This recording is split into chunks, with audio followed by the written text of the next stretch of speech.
Hi, Dr. Vandit. Congratulations on your feat. We are quite happy as a team to be a part of your journey. So, just to start off, and for all our viewers, I would like you to just give a brief introduction about yourself, right? From like the place you are from, and then your MBBS, and so far how you have reached up to. Yeah, sure. Thanks a lot, first of all, sir. Many thanks to you and the whole DocTutorials team. So I'm from Bilimora, town named Bilimora, which is 70 kilometers south of Surat. I have done my MBBS from Government Medical College, Surat. After that, I have done my MD from NHL Municipal Medical College, Ahmedabad.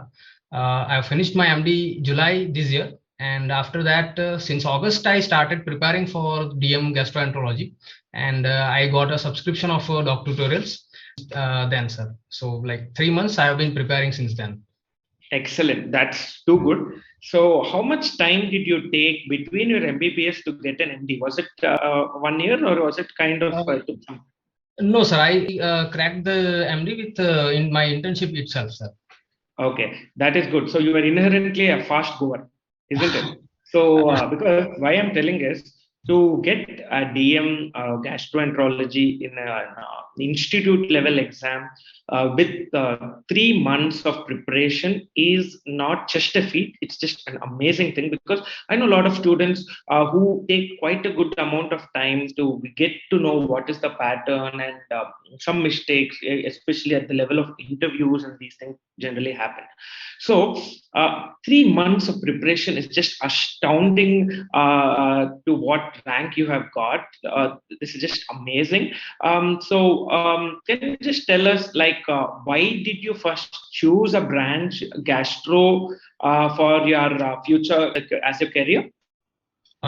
Sir, like in my college, from where I did my MD, we have a gastroenterology department with a DM program.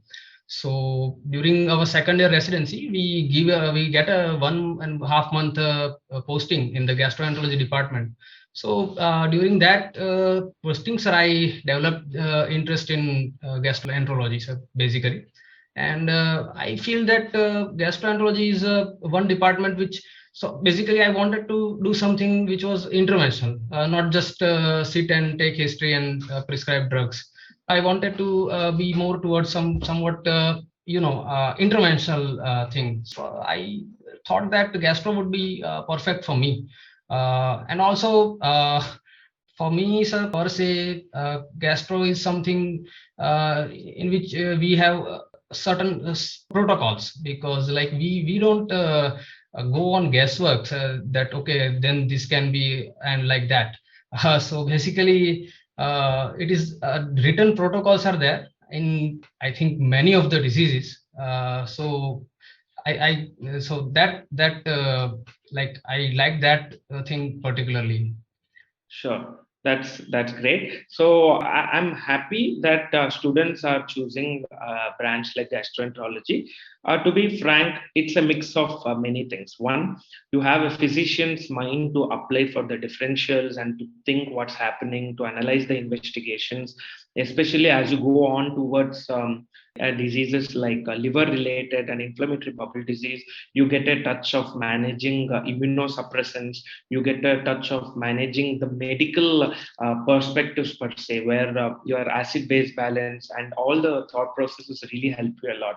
Coming to basic procedures, you have endoscopies, colonoscopies, ERCP, which almost go on to therapeutic levels, where it has gone on to even replace few surgical procedures.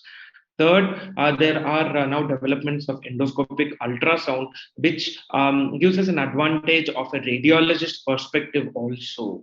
And with third space endoscopies coming up, it is so interventional that you'd not believe that these are basically physicians doing these kind of job. So it's basically a mix of multiple departments with a lot of skill-based work going on. You should also be good at counseling, because there's a significant proportion of patients coming with functional disorders, somatic symptoms, alcohol addiction, where your referrals and your counseling can play a major role. I always saw this branch as a combo of everything, and I'm happy to know that somebody is inspired seeing the conglomerate, dimensions of the branch. That's something excellent.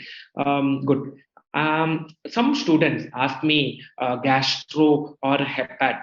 Both are booming branches. Gastro is kind of well established. Hepat is becoming well establishing a trendy branch. Were you ever in the confusion between choosing a gastro or hepat, or you are very clear about gastro? No, sir. I was in touch with mostly gastro, sir. So, Okay. for me, it was gastro from the Yes. onset itself. Few students, especially who are in a setup where already hepatologists are running the show with respect to transplant, would have seen, most of the time our decisions are based on what we see during our MD days to make our decision for a career. So, because yours was more of an exposure towards gastroenterology, you have chosen Yes, gastroenterology as your path. That's excellent.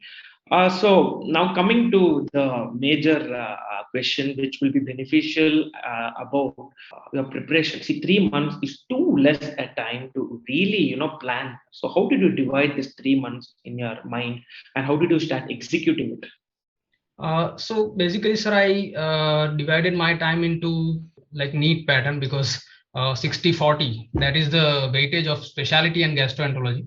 So I've divided my time also according to that only. General medicine from our MD days, since I was fresh, I had some base of general medicine. Gastro was something which was totally new for me. So I got DocTutorials test series. I subscribed to the test series. I got the question bank. And first of all, I finished with my gastroenterology portion of the Harrisons again, with particular focus to all the tables and numbers, because from what I heard from my seniors was that they pay a particular focus to the tables and some numerical values. So first of all, I finished with that. After that, I thought that within the 3 months of time for me to finish the whole Schlesinger, because I did not prepare for it during my MD.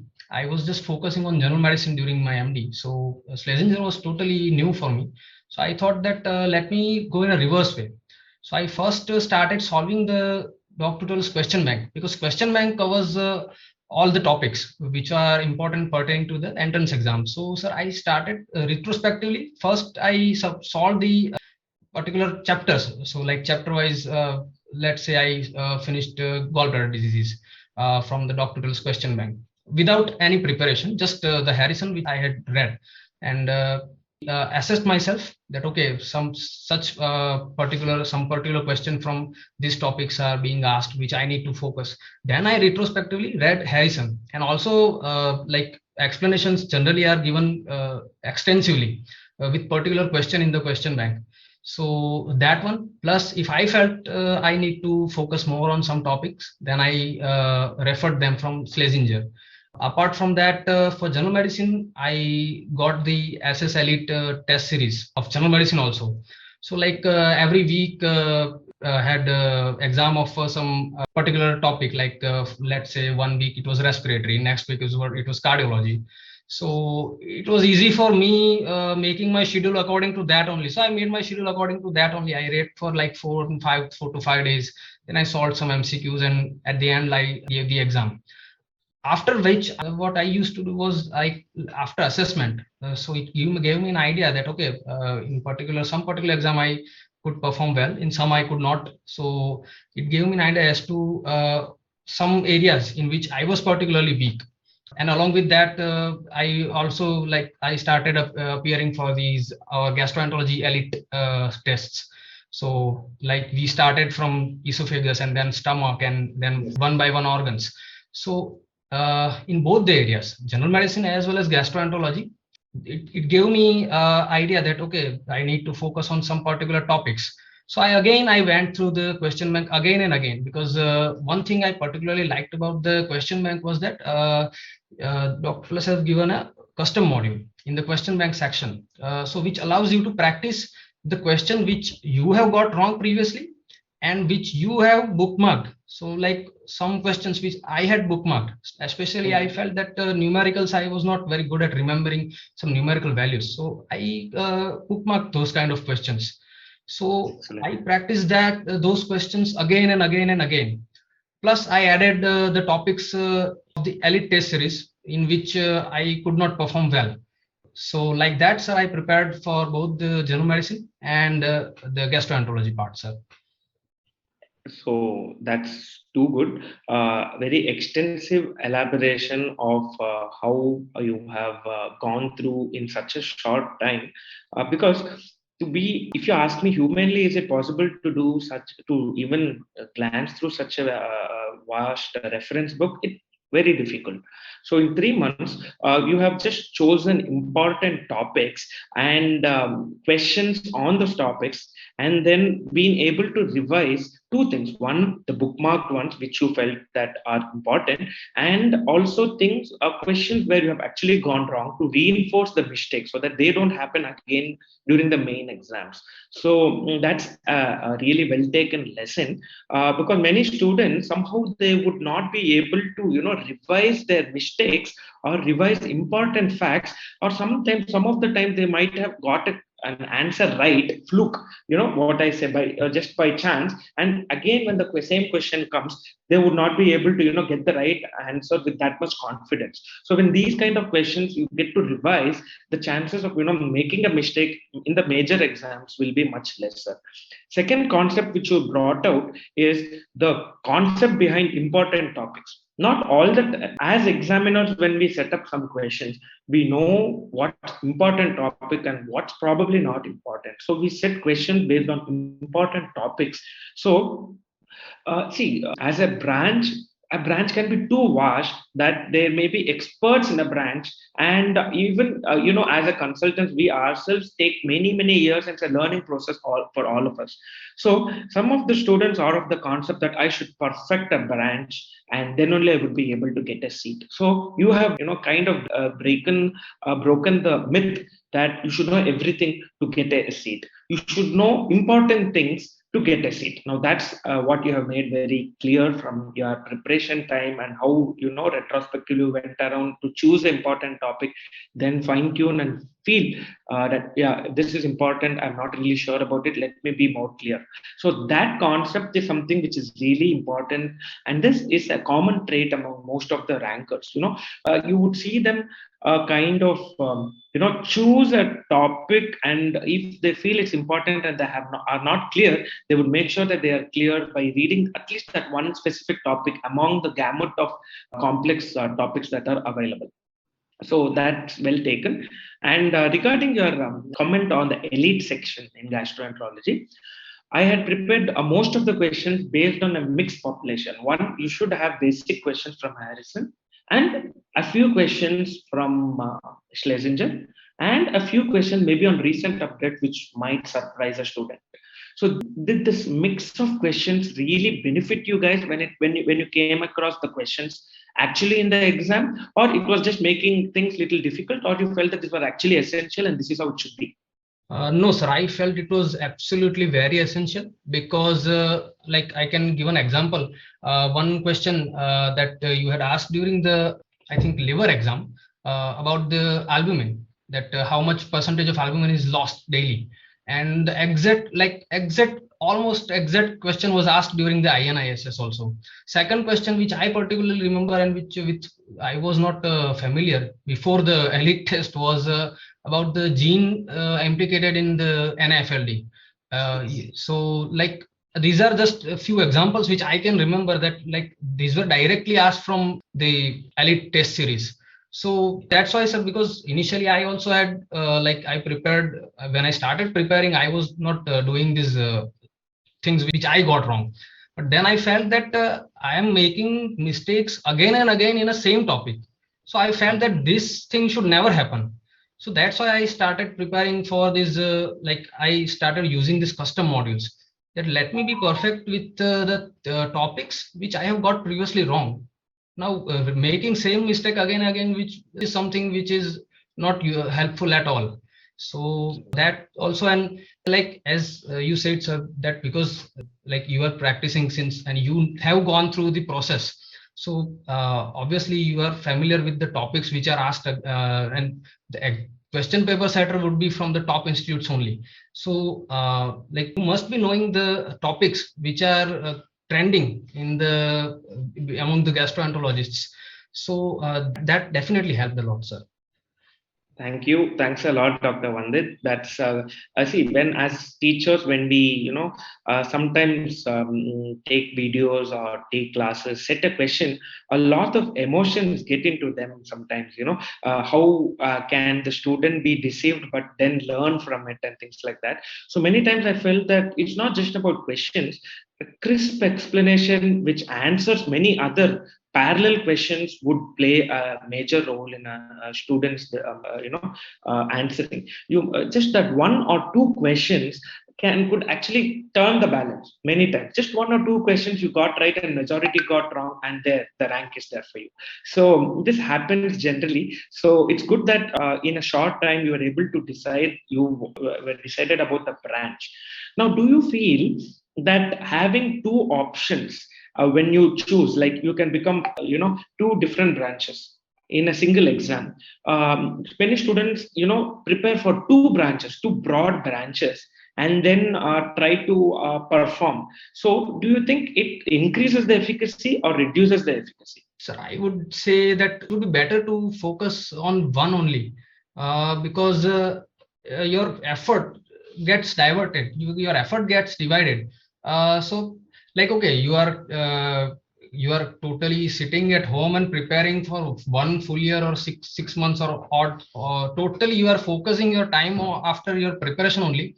Then you can go for two branches, but like for in short time, if you want to crack something, you have to focus on one thing, one subject only. And second is, if you are going for two subjects, that means you are not very much clear, you are not very much Yes. sure as to what you want to further do. Yes. So I think if you are not, if someone is not clear, I mean, one should get an idea. If someone has done MD from an institute where he or she has not got some particular exposure, for like I was lucky that my institute was having gastroenterology department. Many people are there whose college might not be having a functioning gastroenterology department. Then I would suggest that at least go to some private clinic or some colleges or where there is a gastroenterology department. You get an idea and you decide for yourself that okay, whether you want to go for it or not. And so I would say that one focusing on one subject would be better rather than dividing your energy. Yes, yes. So that's good. So I wanted this answer from a student. So I have seen quite a number of students, sir, ye nahi milega to wo mil jayega. Now that's not going to work out in a hyper competitive exam scenarios like NEET, SS, or in especially when you have exams of INI kind of gravity. So these kind of exams, single focus, a hyper focus on a single subject, there's a much higher chance of getting a dream branch. If, like you had told, like if you are not able to find your passion in one thing, that is when you would have two options like this. That's very, very well said. Point taken. And other important fact that you brought out is, if you feel that you want to choose a branch that you are not exposed during your MD days, better to see the branch to yourself during your post MD days and really understand whether that is what you would want to be the rest of your life. Now, that is really important because some of them choose branch, sometimes even leave after getting a DM or DRNT seat, and then keep switching some years, and then find a real passion into something and cling on with it. So, for those students who are not clear on what to become, or you are not exposed to a branch that you need to become, should work in that particular department, see their lifestyle, their approach to cases, and that is where your passion actually starts building on. Now, that's a very important point brought out, Dr. Vandit. Thank you for that. So again, so now you told tips and tricks to get through and competitive MCQ based test. Now that's not all, there is something called interview round which comes up later, or Viva. So can you shed some light on your preparation for it? Because many students worry that we have so many students from AIIMS and they are only going to get there. There are this many students from PGI, only they will get the seat. Now this is a myth, guys. Let me be frank. I have many experience where a student who is good has actually got the seat. So first, that is a myth, that somebody from AIIMS or PGI or JIPMER or from top institutes is only going to end up in that institute. They are generally good. That doesn't mean that a person who is average from a normal average college cannot make it there. That's definitely wrong perspective. Second, about interview per se, significant number of consultants like me or many of them feel that a person should have personal experience of working in a branch to be able to face the practical questions that they may ask. It may be very simple from a practical perspective, but if you have only theoretical knowledge, you might not be able to answer those questions. So can you shed some light on your preparation for the Viva practicals and equivalent topics? Yes, sir. So when I asked my seniors in July session, there was one case-based scenario, and then there were around 10 spotters. That was what I was told.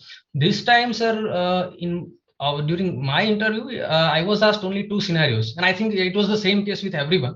So they were asking only scenarios. There were no spotters this time. But again, sir, as like you conducted the mock interview 2 days back, the exam. Before the actual interview, so that gave me an idea as to like how to present myself, and you gave us a list of the topics which were important. So I prepared those topics, and basically I prepared the approach to a particular patient. Let's take for example a patient presenting with a PR bleed, or a patient presenting with abdominal distension. So then how will I go with the approach of that patient? And like in Schlesinger, beautiful like algorithms are given for each and every case scenario. So that, and if you are able to answer that, then they were like in exam also, sir, in actual interview. First of all, they were asking about your experience, that okay, whether you worked in a gastroenterology department or you are totally new to it. And then they started with these case scenarios, and what they gave us was a 2 or 3 liner case scenario, that okay, lady presenting with so and so year old lady presenting with so and so complaint. How would you approach the case? And main thing that they were focusing on was the differential diagnosis. That what differential diagnosis comes to your mind when you see such a patient. So we have to keep both things in mind, that okay, this is the presenting complaint, and second is the age. And some special situation, like when I was asked was about a postpartum female coming with abdominal distension. So then I have to keep particular scenario in mind. So according to, with keeping all this in mind, what differential diagnosis about which I can think of, then if you can answer those differential diagnoses, I mean, let me mention this thing that one should speak common things first. Actually, I also made some mistakes in the second, like the abdominal distension case, which like I fumbled a bit. So I would want those who are appearing in future not to make the mistakes. So give common examples only, like common differential only, 2 or 3 would be suffice. Then they will ask you about, okay, then how would you like to approach that patient? Then you will say some particular investigations that, okay, I'd like to go for so and so. Then again, that would also be ready, the results of the labs and imaging. So they would show you some lab parameters like CBCs or LFTs or something.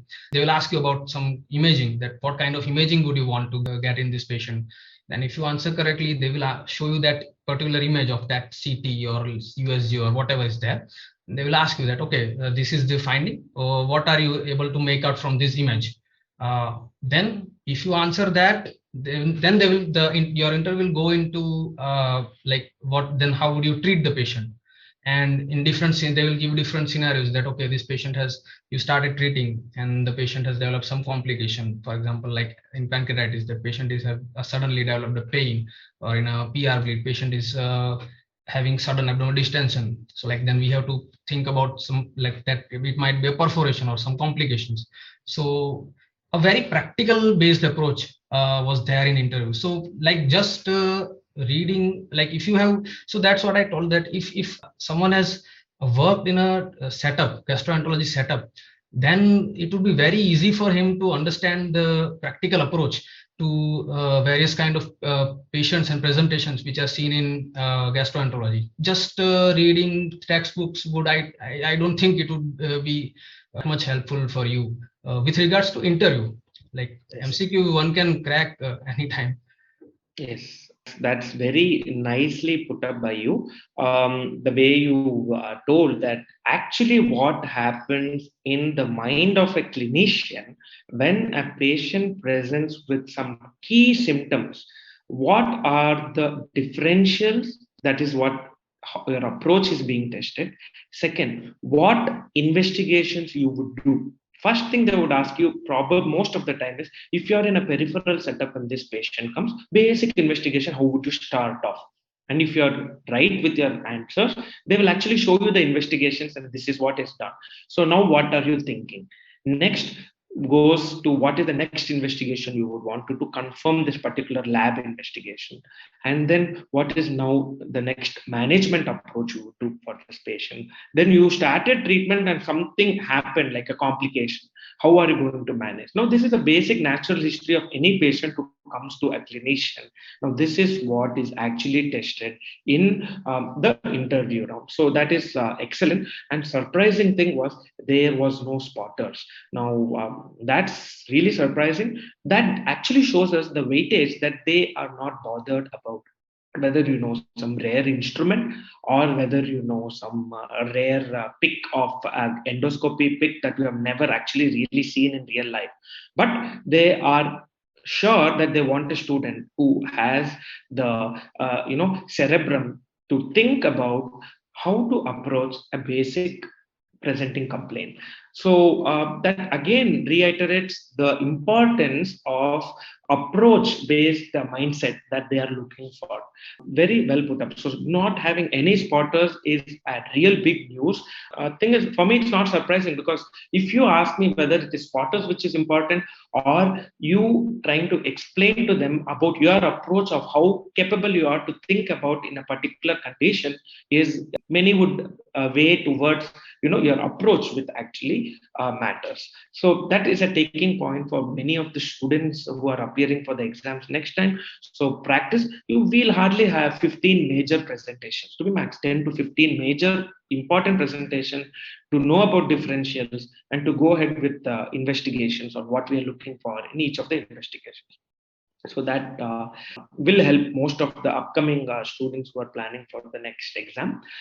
So coming to the last question, you have a good rank. So what are your plans now? Like you're from Gujarat, a lot of factors play when you select a seat. So what are running in your head on what you would want to take? Where do you want to take?